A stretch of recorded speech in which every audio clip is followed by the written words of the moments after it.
နေညိုညိုလွမ်းတဲ့ဆွေးများမလို့ကျုပ်တို့ရဲ့ရွာလေးကတချင်တွေဆိုချိန်တန်ပြီဆို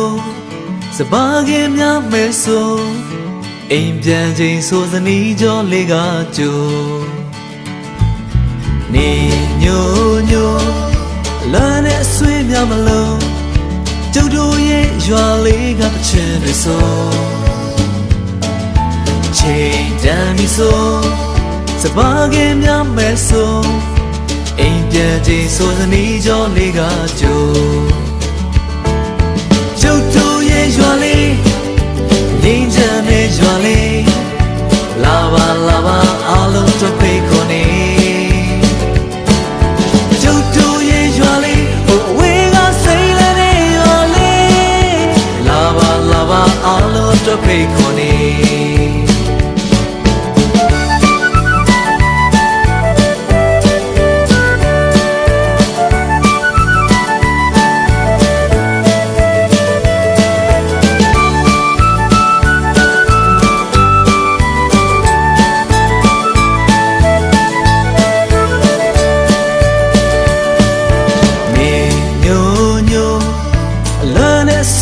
မလို့ကျုပ်တို့ရဲ့ရွာလေးကတချင်တွေဆိုချိန်တန်ပြီဆိုစပါးကင်များမဲဆိုအိမ်ပြန်ချိန်ဆိုသနီးကြောလေးကကြိုကျုပ်တို့ရဲ့ရွာလေးငိမ့်ချမ်းတဲ့ရွာလေးလာပါလာပါအားလုံးတို့ဖိတ်ခေါ်နေ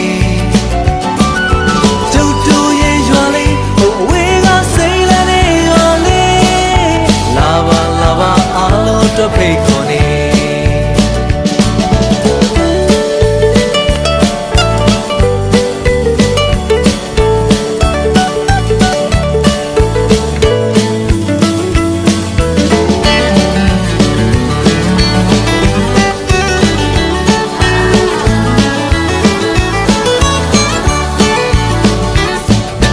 လူတွေဆို